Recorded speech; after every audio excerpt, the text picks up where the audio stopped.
All right, welcome to the show. We are excited. We're here. We're here. It's Tuesday. Woohoo. All right. Well, according to Kaiser, coffee is clear liquid.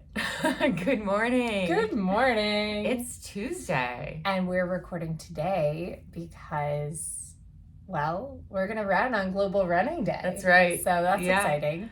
And now we can see if our theory holds up because Megan and David record on Tuesdays. And somehow every week we're synced up with each other. And it's as if, as if we've listened to them before we have, which we haven't. No. And somehow, so we're like, okay, guys, what's going on? We're always on the same wavelength. We're always talking about the same topics. And it's really crazy because it will be like we have already recorded and then we listen and And then it just weirdly matches up. Yeah, so it'll be very interesting to see how it all works out.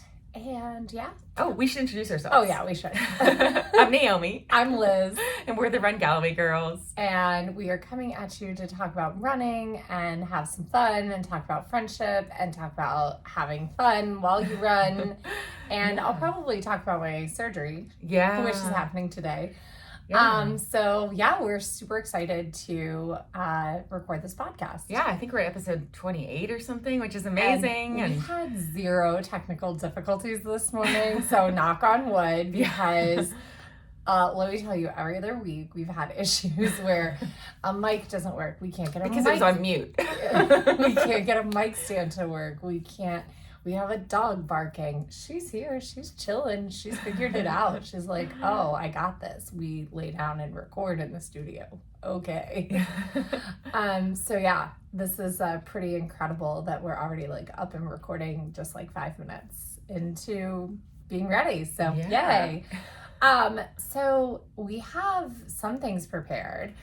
And then we have some other things that we'll probably just talk about on the fly.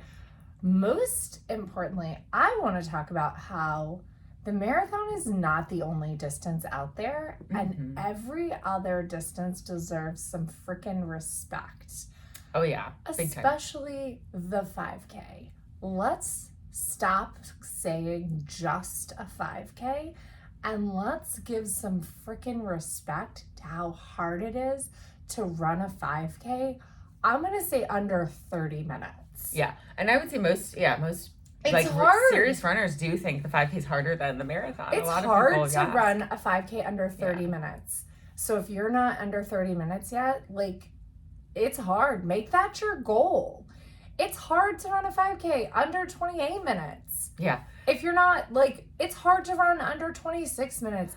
It's hard to run under 24 minutes. It's hard to run under 23 minutes. We've both run under 23. Have you run under 22? Not yet. Right. Low 22s. Yeah. And so we have to give credit to the 5K, and if you're trying to get faster in the 5K, unfortunately, it deserves a little bit of attention too. If you really want to get faster in the 5K, you've got to focus on it a little bit. Yeah, focus on speed. Now, if you are training, you may find that if you jump into a 5K, you've improved your time. But that might not happen too. If you're focused on the half or the full, you may only improve by a minute or two, or you might have a really out of touch measure of your fitness from your most recent 5K. I know when I was first running, and I kind of did a season of 5Ks, and I was really focused on breaking 25 minutes. That next cycle, when I did my very first half, I was under 2 hours, which those are in alignment. Yeah. And so that's the other thing, your times are going to be in alignment. So what's cool, the 5K is so accessible, and that's why it's so commonly everyone can do it at some point. Everyone can get into it. But the reality is, if you're actually training for a 5K, that's a whole different ballpark. I know I actually have never done a season of just training for 5Ks. I've only ever jumped into them and, had amazing breakthroughs in time. Or at least it seemed like it, but I was always in full marathon training at the time, or it was just off the heels of a full marathon cycle, 2-3 weeks after my big marathon. Right. And you are going to get some improvement, but if you want to, you probably have the ability, at the time that you ran your low 22s, you probably, with a little bit of specific training, could probably get down into the, I mean, possibly even breaking 20. Like that is definitely in the realm of possibility. Yeah. But it's not going to happen when you're running long runs Right. of 15 miles plus on the weekends. When you're training for a 5K, your long runs on the weekends, they are going to be capped at about 8 miles. Like, Yeah. you don't need to run. And now you are still going to do long, slow distance. You're still going to do aerobic base work. You're just going to do speed work that is so much more intense than marathon training could ever be, because it has to be so much faster. Yeah, absolutely. So to put it in perspective, when I was running 25, like trying to break 25, the repeat pace, and 25 is what, around an 8 flat? It's it's not just even, about an 8 flat. Yeah, it's not even that fast. So the 400 repeat pace was 144 for 400. What's that times 4? That's like 6 something. Isn't it? Is it? Or is it a little slower? It's 7 something. flat. Yeah. It's 7 flat. Because 130 would be 6. It's 7 flat. I think you're right. It's 7 flat, but that's a whole minute per mile faster of running than the goal pace. Like, that's just like in the marathon, the whole minute per mile, or it's actually only 30 seconds per mile when we're on doing those mile repeats. repeats. So, like, that's incredibly fast. That's a lot of work. It is. So it is definitely worth the attention. Now, but it's dangerous. It's dangerous to be running that whole minute. So, okay, let's put this into perspective. And you want to do a marathon, okay? And you are also trying to get some 5K speed at the same time. So you're running a minute per mile faster than your 5K goal pace for some of your work. And then you've also got to figure out that pace work that's 30 seconds per mile faster than your goal marathon pace. You're going to end up freaking injured. It's also so hard because you sort of we did this season, get into I don't want to call it a rut because it's not a rut. You get into a groove, a pace zone where these are the zones, this is where you end up hitting every time. And so if you try to go much faster or slower, something is always going to be off on that. It's going to be hard to drive both of those at once. Yeah. Well, I mean, honestly, that's when like your injuries, your exhausted quads kind of popped up. Once we got into that running, that pace with those super short intervals, that was way faster than we would need during a marathon. True. Like, that's exactly what happened. We started running 6:20 and your body was like, nope. No, that 6:20 would be great training for 7:25K. Exactly. I was going to say that would be excellent for breaking down the shorter distances. Yeah. So I say this because this is a conversation I had over text with Sarah about what kind of goals to set. And she's still thinking like, oh, a half. And I think for her goals, for her time goals in the half and in the full, she will be better served trying to break 26:30 or even go sub 26 in the 5K before even attempting another half marathon. I think it's just gonna, be a 1 to 2 minute drop that's not really gonna translate into a faster marathon the next marathon cycle. Whereas I think a season of fast 5Ks is gonna translate to like being able to do a base half marathon build and see massive improvement instead of having to do a lot of work during the half marathon build. Yeah, it also depends on what you've been doing. So if you, like Sarah and like us, have been doing a lot of longer and base, it sets you up for a great 5K season. Exactly. But it's also great to completely shake things up and switch it up, throw away how you've been training because we've been, we're so used to these longer distances. It doesn't, it's like, we're, not humbled by it that much anymore. We're just totally like, oh yeah, let's go run 20 miles today. It's no problem. But, and what's cool about it is when you have seasons and cycles of running those 20 miles, like you're not taking 6 months off to throw out that like at all. Focusing on the 5K and getting faster for a season, even if you're not doing a marathon or a full, is still running and it's still training. And when you come back into running that half marathon or that full marathon, you can be so fast Mm-hmm. right away.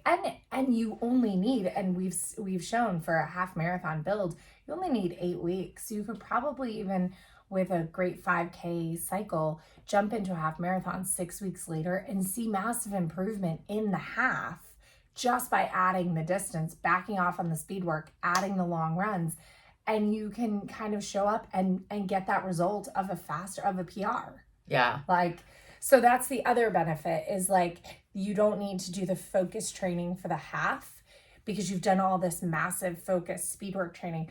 And I think when I say focus on the 5K, I think that also means you can jump into a 10K here and there. You can jump into an 8K. I think kind of anything under an hour.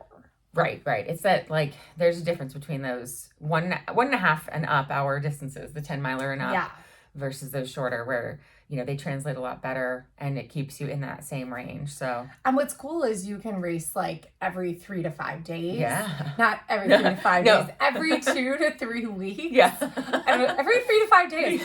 So I actually did do a cycle where I ran a half marathon every weekend and I did no other running. Yeah. I just raced half marathons every weekend. I raced. Yeah. And I raced hard.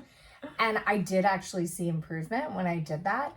But I needed 5 days off to recover. Yeah, so you just didn't run during the weeks, Nope. basically. Yeah. Yep. Well, and what's also, you know, about that 10K, just be careful if you do what I did, which is you go out and you PR the 5K for the first part of the 10K. Oh, no, that's the best way to run a 10K. That is actually... Oh, it's terrible. It's so painful. It is. But I think when you're still learning, when you have no concept of how fast you are or how fast you can run or what you're capable of, I still think it does not work in a half and it does not work in the full and it doesn't work in the 10 mile. But it does, I think, up to the 10K work. Go out hard and try to hold on as long as you can. Even sometimes in the 5K, that's a good. Yeah. Oh, I still had a walk on my watch. Nice. It's a good way to practice, and that's also something cool that you can do during a 5K season. Okay, one of them. Go out hard. Go out as hard as you can and hold on. Right. Mm-hmm. The next one. Okay, let's go out at this prescribed pace and then try to build through. Okay, what were the differences? How did you feel in each one? Did you have a better kick, you know, during the one where you built? Like, you get to learn how you like to race. Yeah. So. Yeah, and you still should be practicing fueling. You might not be feeling during your 5K, but you're definitely feeling before it. You're definitely feeling after it. I gotta tell you, I like eating during races. Even 5Ks. I mean, I'm just saying, like, I know that maybe not for everyone. You might not think to feel during, but definitely you're feeling, you know, right before. If you're not going, this is not like an unfueled thing. Just because it's short doesn't mean that you don't need fuel. So right. Oh, and especially before, definitely need something. Naomi has her cookies here. I can't eat today though because I'm having surgery. So I'm even like feeling a little guilty about my coffee, so I'm probably not going to finish it, but just in case. Just in case. It'll be fine. So that's just a little bit about the 5K. We'll definitely post some information, some plans. Maybe, I was going to say some training plans. Jeff Galloway's 5K, 10K running book is the book that got me into running. It has fantastic, like, just like the Boston How to Qualify book has time goal training plans. Awesome. Yeah. And so for every time, it's every a pace. Great way to, like, I mean, that's really what I'm going to come back to like, you know, think about running like fast 5Ks and really work on that speed, because I think focusing on speed is just going to make me a stronger marathoner in the long run. So yeah, absolutely. And it'll be good to shake it up for a season. Yeah. So the other benefit of focusing on the 5K and focusing on speed work is it's a lot easier to run 400s in the heat than it is to run miles in the heat. Yes. Because 400s are just one time around the track versus four times around a track. And the total time that we need is shorter if we're going to the track and working out for, you know, an hour total instead of 3 hours at the track. So and like we said, it doesn't mean that you can't still do an 8 mile run. I mean, I remember my 400 repeats workouts being 6 to 7 miles, and then my long run on the weekend being 8 to 9 miles. Like, so it's still like a decent amount of miles. I want to say I was still close to that, 15 to 18 miles a week doing 3 runs. Yeah. So, I mean, I never hit 100-mile months. I think we'd be. I think until it was we'll marathon training, We'll be but like I think 20 to 25 miles a week with our 5K training. Oh, absolutely. So we'll be 100. But also don't worry about your mileage it doesn't per matter. week, because there's other ways to get low aerobic base, and we have really figured out that biking is a great way to get that. I am like so excited about the, getting on my bike and feeling like I really do feel different muscle groups working. Yeah. Because I still have an adductor thing going on when I run. Yeah. And so it's so awesome to feel my quads and my calves working on the bike without feeling like I'm hitting those same muscles that I've aggravated. Yeah, that's great. I'm so excited to be like, this will translate to coming back and being fitter and stronger for running. I'm like so confident that it's going to be, plus it's going to make me stronger. And plus it's fun. It's fun. It feels like play. I didn't expect, so over the weekend, Naomi and I did a bike ride, and then I got home and I ate something, and then Brian was like, well, I waited for you to go on another bike ride. Aww. So I went on a mountain bike ride afterwards. So it ended up being quite a lot of distance, but that's the other thing is you're able to be out there for so long if you are kind of an endurance junkie without risking anything. Right. Yeah. Other than potentially, you're risking a crash on a bike. There could be more severe injuries. Reading Good for a Girl, which we're going to talk about today, and she mentions when Jesse broke his neck in a bike accident. And I'm like, oh my God. But yeah, you have this. It's the motion is different, and you don't necessarily get into your higher heart rates as much or as long, and so it's a great low aerobic base builder, and it pushed me into productive finally from maintaining. That's the awesome. Second bike ride. Yeah. Mine's still maintaining. So, but it was like that second bike ride it like pushed me into productive. Oh, cool. So. I'm excited about it. Yeah, definitely. Me too. We should have my other mountain bike tuned up too. So I'm excited to take you on the mountain bike. Yeah. We did this one that was basically like, it was really cool. Like, we went through the mountain bike trails in Lake Fairfax Park, and they were like, well, why don't we do this little ride? And the guy at the bike lane called it the Dorito ride because it's shaped like a Dorito. But there was like fun. 3 or 4 little sections where you had to go over roots and rocks. But for the most part, it was like single track, but like flat. Yeah, so you went on the CCT, right? Dirt. Part of it was CCT. That's awesome. I'm excited to try that. So it's not scary. It's right. It's like not as up technical. and down through creeks and things. Yeah, because Lake Fairfax Park can be so technical. So yeah, I am. That's I'm still definitely like I still feel the jitters getting on my bike. I got on my bike with my clipless pedals yesterday, and it was great. Like I was moving pretty fast. Isn't it awesome? Doesn't it like change it like to be able to pull? It didn't feel like too different because those other pedals were pretty great because they would grip my shoes. Yeah, they're pretty grippy. But I was going faster. I was averaging faster, and and hitting faster speed. So I'm not going to be able to keep up with Naomi. I usually lead, and I feel like I'm going really fast, and then I look back and she's right on my wheel. I'm like, oh. Okay. Sometimes I'm braking, and I'm like,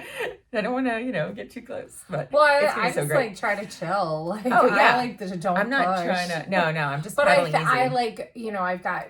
Like you just kept saying you were slow on the bike or gentle on the bike. Oh, so you're worried to like. I didn't want to. I don't want to like go too fast, but I also don't like to go too fast. That's where I'm slow. It's because I don't want to go. I don't want to get going too fast where I can't stop. That's the reason I'm slow. I start to feel like just a little like I don't like it after about 20 miles per hour on anything like. On the electric scooters, I don't like when they go downhill really fast. So, like I don't like that fast feeling. Oh yeah, no, that's when my like little bit of panic sets in. So yeah. So, but I mean, maybe we'll get used to it a little bit more. Yeah, we get a little more confident. So it's so fun. So if you're listening out there and you don't have a bike, you should try to get a bike. Go to a bike store. So last week I said I wouldn't buy a used bike. I'm going to recant that a little bit. If you really know the person, or from a reputable bike store, you could buy where they've tuned it up. Yeah. That's a good point. Just maybe not the Craigslist ones. Yeah. Or the Facebook Marketplace. Unless you have a friend who's like a super bike person, then they can check it out for you. Mm-hmm. Like I have a friend Mahesh, and he buys used bikes because he can tune them up and replace a lot of the parts. Yeah. So that's the other thing is like if you're just buying one, you don't know what you're getting. And I don't know. I also feel like a lot of, if Scott was ever to sell a bike, like I would feel pretty comfortable. If like it was a person like that, like you meet them and you're like, oh, this is a bike nerd. Okay, I can buy this bike. He's done that. He bought one and sold it. But Mahesh bought last year bought the Rail, which is the mountain bike. It's an electric assist mountain bike. And it was the only one out there. And so it's kind of heavy and it's got a lot of assist, but it's amazing. And then there's a new one that just came out that's lighter and it's got a smaller battery. And so it's a little bit less, it offers less assist, but it's lighter. But it still has the battery to have the assist. And so he's going to sell the Rail and update to the new. Yeah. It's a Fuel EXE. Mm-hmm. And Fuel is like a mountain bike line of, hold on, I know what it is. I think it's an enduro. No, it's not. It's a cross country. So all mountain bikes have different geometries, and you've got a hardtail one, which is what I ride, which doesn't have shocks on the back. And then you've got full suspension mountain bikes that are set up to go kind of all mountain, which is everywhere. And then you've got ones that are enduro, which are set up to where they can go cross country, but they also go downhill really well. And then you have downhill bikes, and downhill bikes, the wheels are way out in front. I just ride a hardtail everywhere. Yeah. I mean, again, we're recreational riders. But I've learned all about them because Brian is obsessed, super into mountain biking. Which is cool. And he we were talking about, last night, so we were talking about if we won the lottery. Mm-hmm. If you won the lottery, what would you buy right away? Oh my gosh. I don't know. Okay. I haven't thought about it yet. So we were okay, we're going to buy a bigger house. That's the first thing we're going to buy. Mm-hmm. And then he was like, oh, I'm going to buy, and it was something really cheap. It was it's $1,000. Oh, a 2-rock amplifier, which is $4,000. Yeah. And I'm like, oh, okay. And I was like, what would I buy? I'm like, well, I would donate enough money to give my teachers a $2,000 bonus after taxes. Nice. It's enough money for them to feel appreciated, but not so much that they'd quit. Yeah. And then I'm like, I don't really know what I would buy. I'd buy a pair of Endorphin Elites. Yeah. Some shoes. Yeah. I mean, we don't dream that big. Yeah. Because I know the first thing I thought was pay off my house, which is kind of not the most exciting thing. We were gonna buy this. I went on Redfin and I found the house that I'd buy. It's Quartermaster and on the lake. Oh, I love that area. It's 1.3 million. It's perfect. Yeah, it's beautiful. It's still in Reston though. It's not I'm going anywhere fancy. Still dream. Just dream local. Yeah, dream local. That should be a shirt. Yeah. Dream local. Yeah. Shop local. Hashtag Reston. Oh, that is actually a really good Reston shirt. We could you can sell it to the RA. Mm-hmm.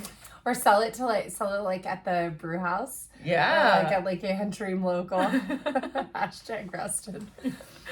Oh man, that's so funny. Harvest was this store in Reston, and they used to have a shirt that says, I'm not sleeping, I'm just resting. Oh, cute. Yeah. And then they had the similar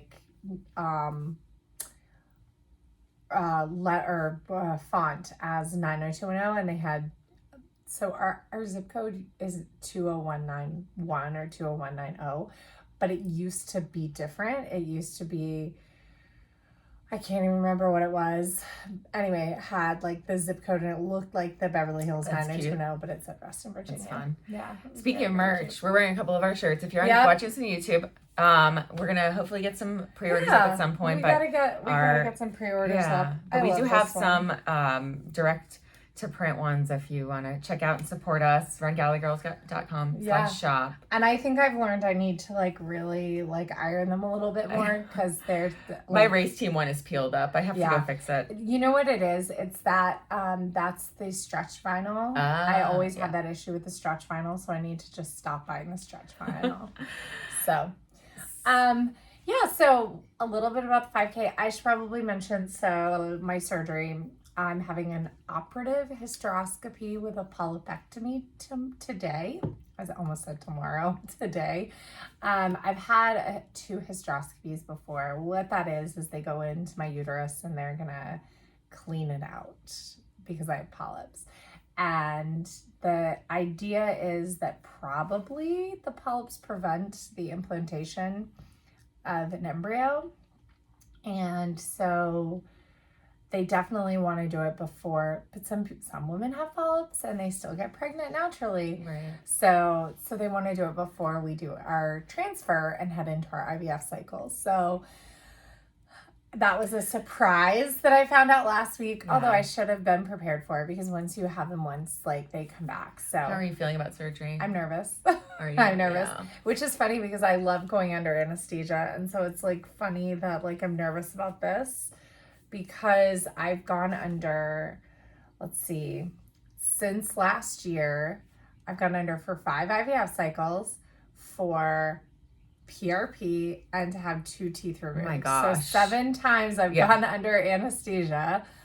Yeah. Like in the last 12 months. Right. Well, that's crazy. Oh my gosh. I've only gone under general anesthesia like once in my life probably. And it's usually just local. So, oh my gosh. So I went under, like, it's like Twilight, like, because they put me under for my teeth too. Yeah. Like, you wake up really fast. And then I've got, like, in my life, I've gone under a bunch of times. Yeah.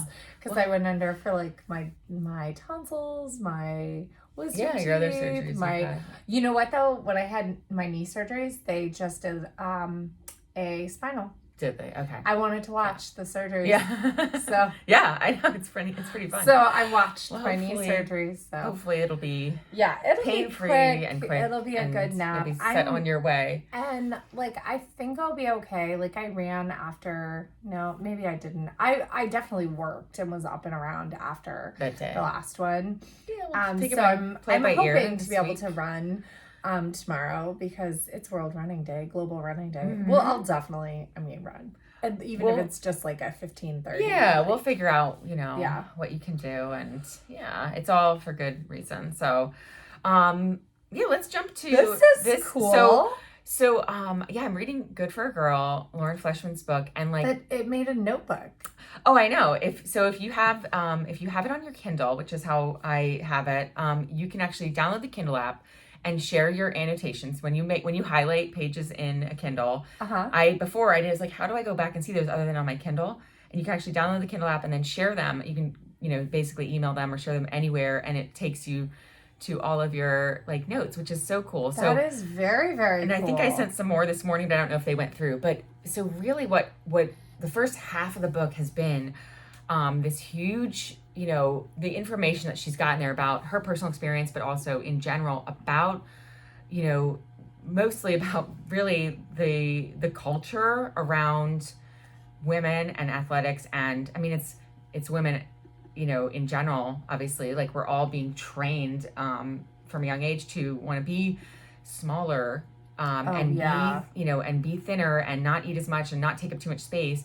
And what occurs though in the sport is, starting from high school, she has, seen it around her, and especially in college at Stanford, although at Stanford compared to other schools, not quite as bad, that culture, but this diet culture of, making sure you're at your race weight.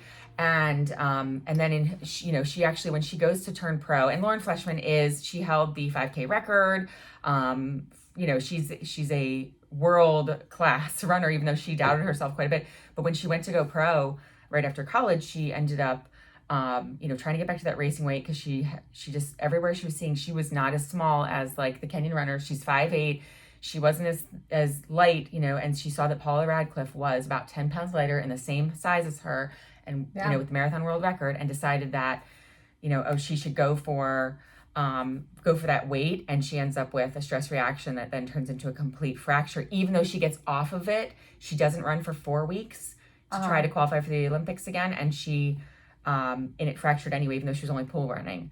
And so her body was in such a depleted state by like losing that weight. And so there's some awesome quotes in here that I highlighted, where, you know, some that were her, just what she was noticing around her. And so, you know, I don't know if I can grab one of them, but.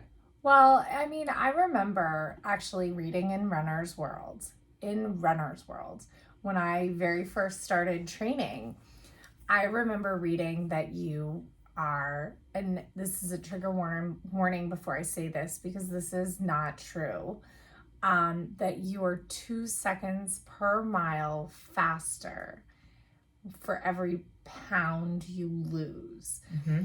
And I can tell you personally, it's not true. I was not faster at 121 pounds than I was at 132 pounds. I was faster at 132 pounds. So, I mean, like, it's just not true. At 121 pounds, I was underfueled and underfed. And, you know, I'm not as fast right now at 152 pounds, but like, that's what I weigh right now, and I'm not going to try to change it. You know, if it changes while I'm fueling and while I'm training, great. But if it doesn't, I'm learning to love the body that I'm in now, and I'm going to do speed work when I can, with, you know, focusing on my fertility. But you know, that was the thing that most of the doctors said to me, was like, gain a little bit of weight, because you don't know if, you know, I'm 5'8". So even 132 pounds is rather lean and rather late. So. Yeah. And that was one thing she mentioned too, is that there weren't examples, and there still probably aren't a ton of examples. They're coming out now as these, as you know, Shalane and Lauren and all these other athletes start to talk about their own experience, and Kara. There were not examples of runners who were racing at these different weights throughout their own careers. And if you looked up the stats on a runner like Paula Radcliffe, you're seeing potentially a time at their leanest, a time when maybe they had, you know, they raced great at that, and then they had a period of bunch of injuries and issues because of their low energy availability. And so, and at the time they were, you know, this was, you know, 20 years ago when she was in college, they're talking about calling it the female triad. Yeah. But now it's called, you know, RAD-ASS. And so, and I think that there are way more than 3 things in RAD-ASS. And the redefinition was really important, because not all women get, and obviously 0 men get amenorrhea when they are in low energy availability or in relative energy deficiency in sport. Yeah. I actually had a male swimmer not performing the way that he should have been performing. He was really lean. He was 18 years old. I'd been training him since, I'd been around his training since he was about 14. And he was on a different team with me, where I was coaching, and I had seen his progression. And then I had seen him at 18 and 19, he'd come over to because in the Y League, if you're not in college, if you're not on a college team, you can actually still compete in the Y League, because the Y League is 15 to 21. It's not 15 to 18. So he was still competing with us, and he was just really lean. And we started to talk about his food, and he was so obsessed with eating healthy foods that he was not eating enough calories for his training. He should have, like, we had, you know, 16, 17, 18-year-old college kids who were 2 years younger or high school kids, 2 years younger, that had a lot more muscle mass, because they weren't focused on the cleanliness of the food they were eating. Right. So doing the same training as he was, and he just wasn't eating enough calories. So yeah, here's a good breakdown of when, you know, so here, I'll just read her quote. But perfect. My intuition at the time was correct. It would take 10 more years, but a consensus paper published by the IOC, International Olympic Committee, in 2014 to update the 2005 statement on the female athlete triad would introduce the world to RAD-ASS, which is defined as quote, impaired physiological functioning caused by relative energy deficiency, end quote, and includes but is not limited to impairments of metabolic rate, menstrual function, bone health, immunity, protein synthesis, and cardiovascular health. The underlying cause of RED-S is low energy availability. In other words, the gas isn't in the tank when you need it. The deficit could be the result of constant or consistent diet restriction, but could also arise more innocently. Poor meal timing that prolongs the state of post-workout depletion in order to adhere to standard cultural meal times. Increasing training loads without increasing energy intake. Underestimation of the energy demands of cross-training, or limitation of nutrition out of a fear of gaining weight while injured. I likely developed RED-S with a mixture of all of the above. So this came right on the heels of, like I said, she was working to qualify for the Olympics. She was, this was when she went pro with Nike at that time. She went, she had this stress reaction, which, at first it was just like she was running on the track and it felt like there was a rock in her shoe. She couldn't find this rock. They went and looked at it on an MRI. They saw the tiniest little bit of, okay, there's a reaction about to happen. We've caught it early. You're going to get off your foot completely. Do not put, she did no weight bearing at all. She was crutching around. She went to the pool and was doing pool running for 4 weeks. And then it turned out that she had this huge fracture that now they saw on an x-ray, not just an MRI, because most likely she was under fueling for the cross training. She thought the pool running is like when we're, jumping on the bike right now. Oh, we're not, I'm not burning as high. And I looked yesterday though, my bike ride yesterday, I burned 658 calories or whatever Garmin thinks I burned. I don't really look into it, but I probably didn't come home and eat as if I had burned that many calories. Yeah, I mean, I think that's where, like, walking in the door and getting a protein shake, walking in the door from activity and grabbing, even if it's just a small amount, 250 calories of something is better than, like, waiting for culturally appropriate meal time. Yeah. It's funny. It's one of the reasons why I think about Scott and I think about Brian and when they end their bike rides at the bike lane or when we were ending our runs at Starbucks. Right. We were possibly staving off low energy availability by immediately rewarding that run with some calories.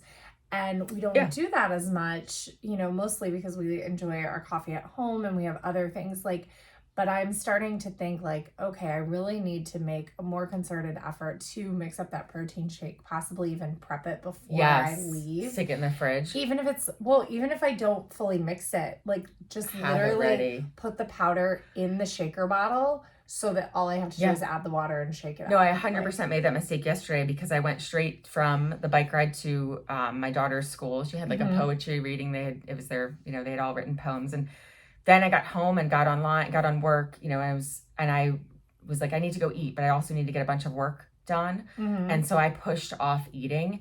And then when I read this last night, I was like, oh my gosh, I can see exactly how that slippery slope happens and also right now, because we're not in marathon training, I'm not, cutting my calories, but I'm also being a little bit more mindful because I'm not eating like marathon training, but I really need to make sure I'm not cutting back. Yeah. Almost don't even be mindful. No, just intuitive eating. Just eat when you're hungry. Just eat what you want. But the problem with intuitive eating, and you have to go through a phase of not even, okay, so one of the issues with intuitive eating, especially when you have a history of restriction, is that you think you're intuitively eating because you're honoring, I eat what I want when I want, and I only eat when I'm hungry. But if you're really good at ignoring your hunger cues, you're not intuitively eating because you are still ignoring your hunger cues. When I was training for CIM and doing my fast fall, I would have told you I was intuitive eating. I was eating when I wanted, what I wanted. I was eating huge meals, but I wasn't fueling right after workouts. Well, that window. I wasn't fueling right before.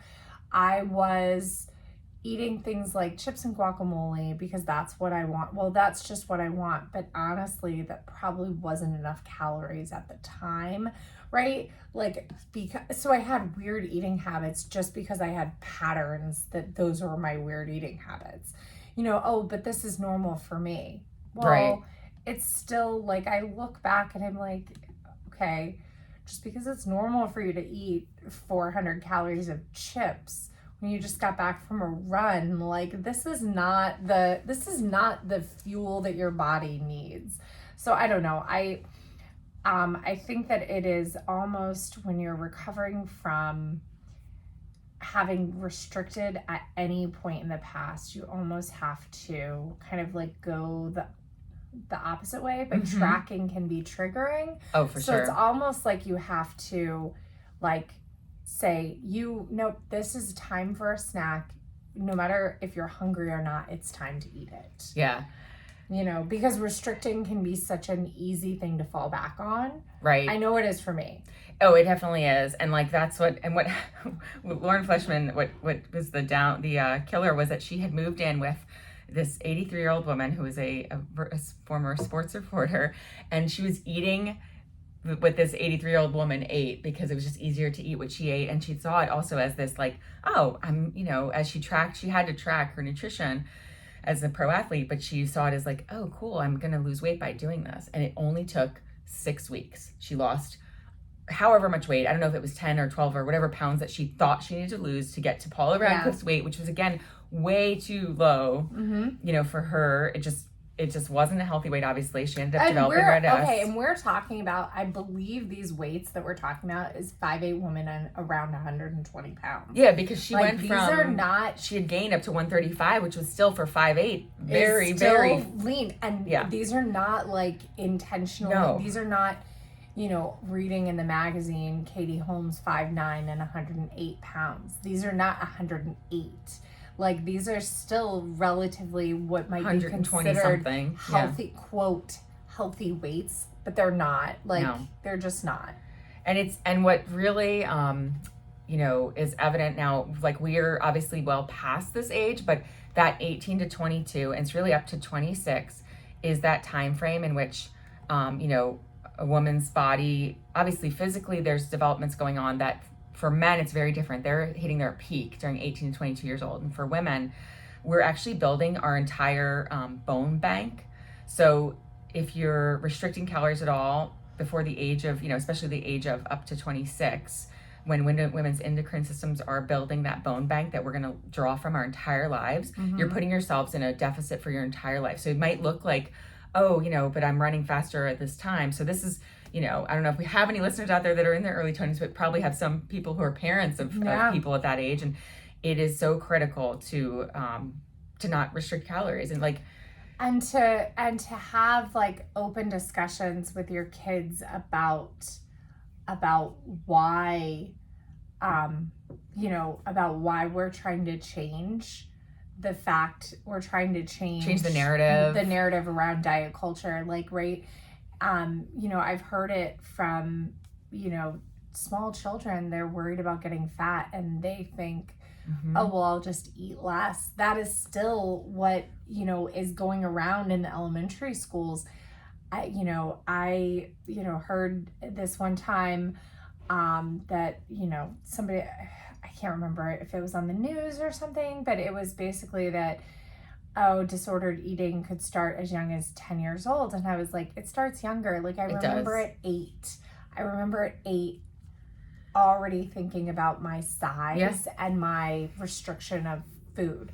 I mean, I started like not eating at 10. Yeah. So I did the same. I had like these weird things about food at 8 and 10. And you said you've talked to like first graders with who are already, worrying about it and conscious about it. So it's definitely happening with earlier. The introduction of salad bars at the school, the kids are choosing what they're eating, and that's not a bad thing, but I'm sorry, hummus and vegetables is not a lunch, and like children need more to eat than hummus and vegetables. Yeah.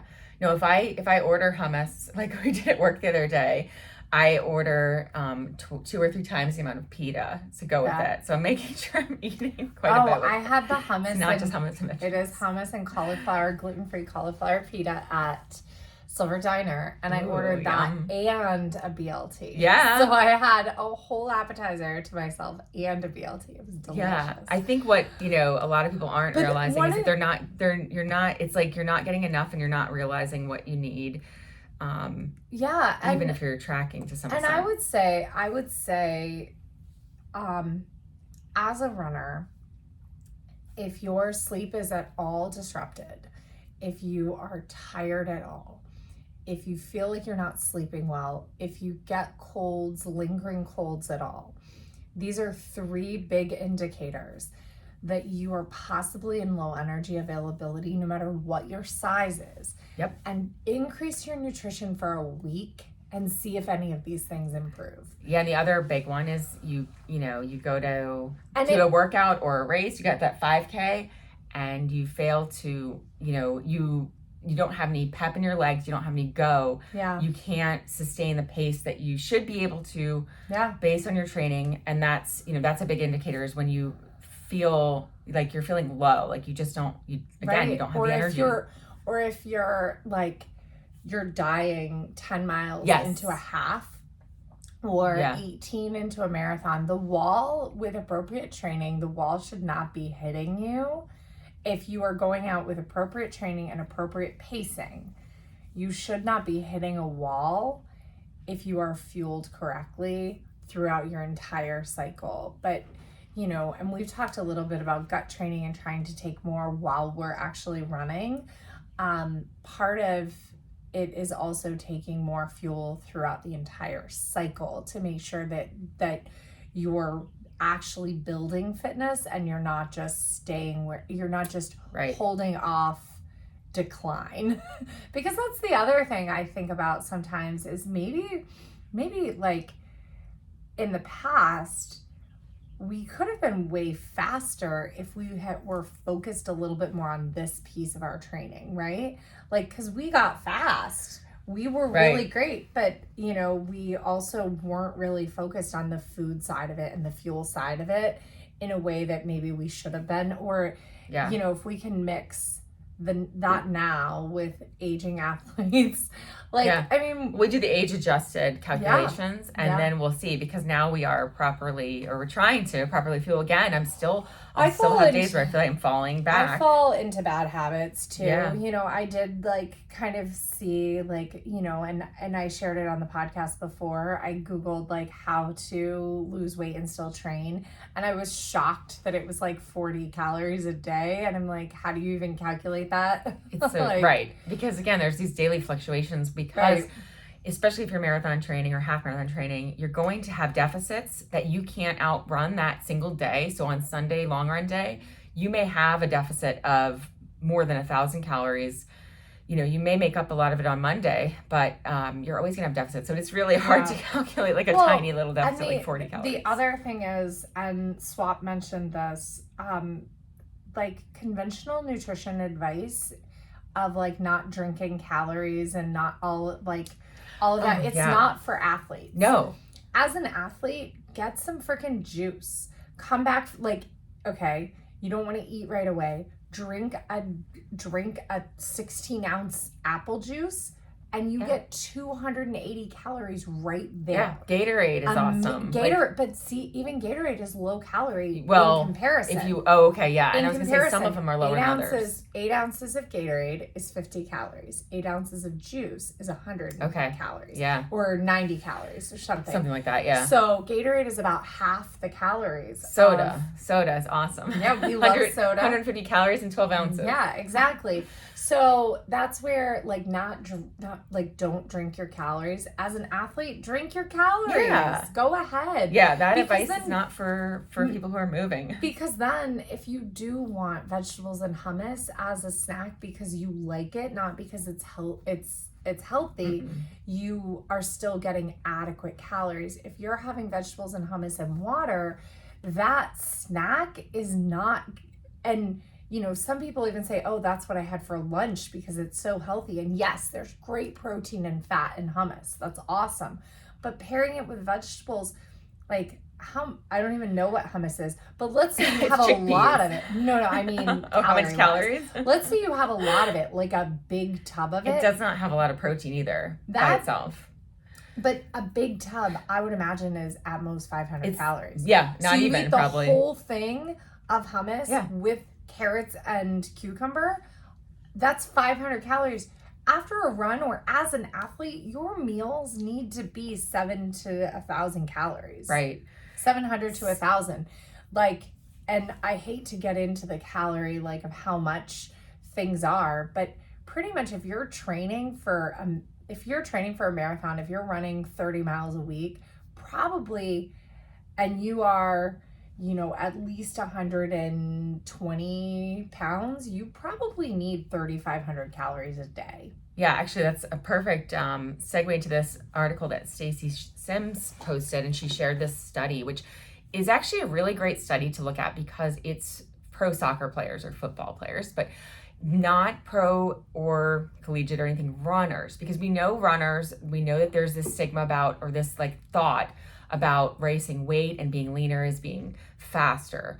But in soccer or football, you wouldn't necessarily think that. You would think they would look at strength more than being lean, right? To be a soccer player. But so this study looked at pro female versus male soccer players. The males they did not have low energy availability on they were getting calories between 3,000 to 4,000 calories a day. They were getting what they needed for their training and for their sport. The females, this was like mind blowing to me. 88% of the females, pro female soccer players, had low energy availability. 88%. And these are pros. These are people who they know and they should be eating tons of calories. It's not like us recreational people who are still on this like weird, edge of trying to like fit in culturally or whatever. They should be, their whole life is just eat, sleep, train, right? Yeah. And 88% of the women were not getting enough calories for their daily needs. And so because they had this mindset that they had to eat less, so they were eating less. They were eating, 2,000 to 2,700, whatever it was. And okay, it was 2,700 on average with a a range of 2,100 to 3,500. That's how many they were burning. But I even think these calorie burns, I have long suspected that the basal metabolic rate prediction, like calculator, and these calorie burns and calorie recommendations are far lower than the actuals that people actually burn. And they don't take into account the type of calorie, because everybody's heard that celery is negative calories. It takes more calories to burn to digest it. But that's actually not true. There's no such thing as negative calories. So celery has 5 calories in it, but in the course of an hour, if you eat some celery, you'll have burned. That's why it's negative. Right. But that, so there's a little bit of okay, we're not perfect machines. And right. Fuel goes in, fuel comes out, it gets burned, because our bodies are gonna store fat during certain times because of our hormones. Yeah. So it's all about keeping that cortisol level down, because when your cortisol is higher, you're going to store more fat. What raises cortisol? Being stressed. Lack of sleep. What does stress look like on your body? Mm-hmm. Being tired, low energy availability. So it's kind of like a catch-22. Yeah. Which one is causing chicken or the egg? So you are going to put on some, if you're in a state of low energy availability and you immediately start eating a little bit more, you may put on, and you don't change your training. You're like, well, I'm going to try to train through this. You may put on some fat stores first as your body gets back into homeostasis. So, and that's the other thing. We need to normalize women having some fat on their bodies. We're supposed to. Until you're postmenopausal, you should have some fat on your body, because that's what's fueling your endocrine system. Yeah. So if you're those super lean women, maybe that's why IVF is on the rise. I will say, some of the, I have a friend who is actually my Botox injector. We didn't go see her because she's out in Gainesville, and she was on maternity leave. But she did multiple IUIs and did IVF and got pregnant, and then lost the baby at 14 weeks. Oh my gosh. And she was getting ready to go back and do another IVF round when she got pregnant spontaneously. And the only thing she had changed is she had stopped running on the treadmill an hour and a half a day and had started eating lunch. Oh my gosh. And she was yeah, I started eating lunch. Right. And all of a sudden I started ovulating again. Wow. Yeah. Yeah. That's great. I'll read this in one more segment, excerpt from Lauren's book. Yeah. For males, ages 18 through 22 are the years of peak testosterone, maximum training capacity, and robust recovery power. Meanwhile, the body of the 18 to 22-year-old female is continuing the change into the body of a mother. We may not be focused on reproduction at this age, or maybe at any age, right? But our biology is investing in peak fertility. High circulating estrogen wants a woman's body to be softer, to hold more body fat and fluids. The body builds and invests in tissue that has no direct value to sport, such as breast and uterine lining that will shed after making us feel bloated, and our weight will fluctuate on a monthly cycle. These natural shifts in body composition are not immediately compatible with a male standard of steady linear improvement. They also make the idea of an ideal race weight totally absurd. Mm-hmm. And then, she just goes on to talk about how she speaks to young female athletes now, and they are surprised to learn that they actually need this plateau to happen. It's a true rite of passage that should be welcomed. They will never reach their ultimate potential without it. Nobody has told them that the record holders and medal winners are grown-ass women, not girls, all of whom have had tough years once upon a time. And their own best years will truly begin in their mid-20s. And for women, women peak later in the sport. So women peak in their 30s usually and so women do have to go through, women have to go through puberty and get female, adult women bodies. Well, let's succeed. Let's look at Keira D'Amato. Mm-hmm. She was a standout, breakout high school runner athlete who left the sport to go be a mom mm-hmm. and a realtor and decided to just come back as a recreational runner. Yep. Only to set the fucking American record. At 37? Yeah, at 36? 37, I think. 37. And so, we're talking really a standout high school athlete. Right. She really was. She was well known, and left the sport, came back, ran, I think, a debut marathon of 3:11, which is not absurdly fast, but it's an amazing debut for a rec runner, only to then start working at running a little bit and really pivot her entire career to be a professional athlete who didn't even turn pro until her mid-30s. Right. And then you have the flip side of it, of another standout high school athlete that people have probably heard of before, Kim Mortensen, who had in 1995 the Foot Locker Cross Country Championships. She held that record till, I don't know, so the 1996 she ran the championship in 9:48, 59, and 3,200 meter race, and I think that record held till 2018 or something. And she had to leave the sport pretty much right then, after high school, due to eating disorders, and she never was able to go and make it pro. And so, yeah, you can have these standout athletes who then fall victim to disordered eating, and it ruins their career permanently. I know as a coach of high schoolers and preteen, I coached from 10-year-olds up through high schoolers, and I say to them, this is not your time to be a star. If you are looking back if you're already at 14 looking back at when you were, you're looking the wrong way. Just look forward to when you are, because children shouldn't sport specialize. As mm-hmm. adult runners, don't think that the races you're running now are the only ones that you can do. I remember thinking I can only really perform well in 5Ks. That I totally remember, I'm not built for the marathon. And now I'm starting to think, actually, I might be built for longer distances. Oh, yeah. Than the marathon. Even longer. You have that endurance, that I fatigue. I have fatigue resistance. Durability. And 100%. It's not that I'm super fast at the marathon or anything, but I have the ability to just keep freaking going. Mm-hmm. So, I think someday, probably if we're lucky enough to have kids, once the kids are a little bit older, and if we're not lucky enough to have kids, it might be sooner.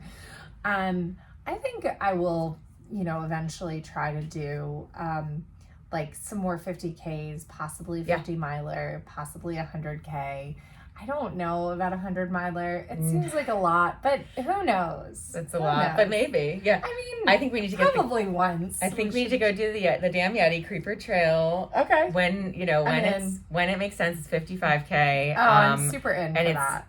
relatively downhill and flat. It's not like a bunch of ups and downs, so you don't have to worry about the technical side of it. But and then I still want to try. So the FKT for the WNL. oh my gosh, I do want to is try that. 8:46. Is it still that slow? I think so. Okay. For women. 8:46 pace, not 8:46 hours. No, 8:46 per mile. Per mile, yeah. Which is pretty damn fast. We did It not is. even run a marathon that fast. But I do have this kind of like thinking that if I could get back into really good marathon shape, like that might be a possibility because I love the WNL. That like, would be so fun. That would be so fun. I would love to do that. even to do it anywhere close to that, even to do like a 9:15 would be kind of incredible. It'd be so badass. Like, I mean, because you would have to treat an FKT like trying to get that. You would have to treat it like preparing for a race. Oh, for sure. Like it would have to be our goal race for the season. Yeah. Yeah, absolutely. build And to not it. just something to do. No, I would love to just run it from start to finish sometime too, which would be I kind of know. fun. It's definitely a bucket list to just run it. Mhm. And then we can decide whether, we run it for time, we run it for, we'll be running it for time either way because we're not First going to time. be walking it. So it'll be whatever First it is. time. Yeah. I mean, even if we did And it'll walk be a- some, even and if we it'll be a- did, it'll be a 13-minute miles. It'll Like, likely be a distance PR. yeah. I mean, So. it definitely would be a distance PR at the time. Like, I'm not going to run 46 miles before I run 46 miles. Before you run a 50 miler or a, Yeah. no, it'll be so fun. I mean, yeah, because I think if I were, well, no, I could train for, no, I don't think I'd train for a 50-miler first. Uh-oh. 1 sec. What happened? What happened? I don't know, I didn't Did we run out of time? Does it? Uh-oh. Should we pause our video? Or I don't know. It's not even saying anything. Oh my gosh. Okay, well, we're just gonna save it there and maybe record a second Yeah. one. And record I it. don't know. Okay. I don't know why I can't play. Okay, let's Wait, hold on. save Let's it. turn the record off. because we don't erase it. Is it playing though? Or are we actually? I don't know. Oh wait, hold on. Okay. If you're watching us on YouTube, Yeah, Hold we on. just had some. hopefully we will have Yeah. our sound.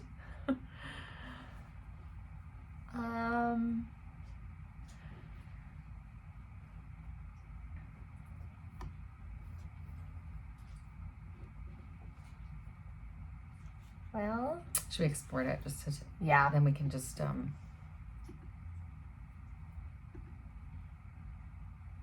Oh wait, cancel. Share.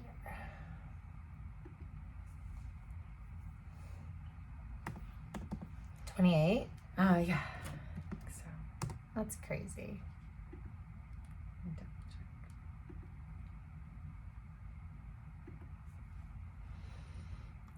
Gosh, I hope it's. Oh wait, we already had a 28. Oh my gosh, 29. Oh my gosh.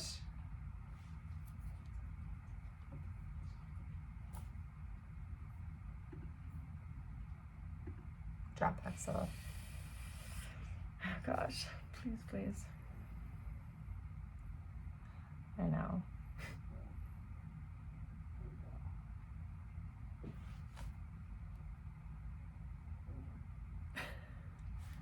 Oh We're no. still here. So nerve wracking. We'll just have to, I don't know how to put two things together though. So I don't know We'll how to figure it like kind of be like, well, We'll figure out how to clip them together. maybe it There's- was just too long. No, we've gone over an hour before.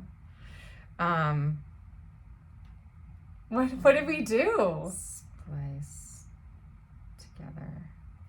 Slice clips. Here, we can join clips in GarageBand too. There's a way to. Yeah, but Combine. then I'd have to like put it back in and then Okay. put it back out. Merge tracks. Like Yeah, I tap can merge. certainly like create two new thingies and Right. record them. It just stopped. Unless I don't think we hit anything.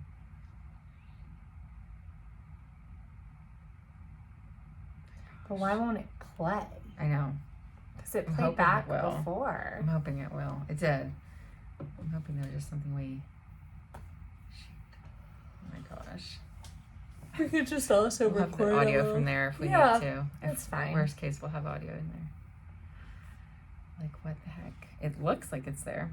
I know. Narration vocal.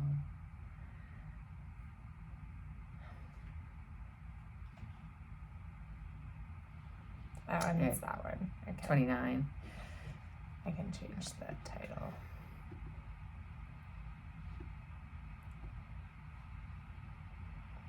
Well.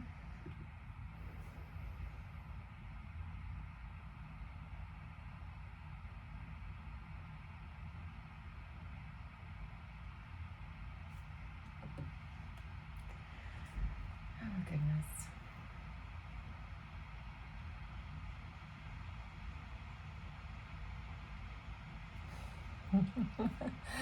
Oh my goodness, Yeah. this is craziness. So All right, there'd be no technical difficulties, but So let's just try there always this. are. I know.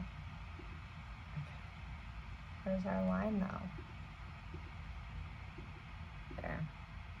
We just need to know what we I'm were just saying. gonna- Just start. Oh wait, what's that? No, don't do that.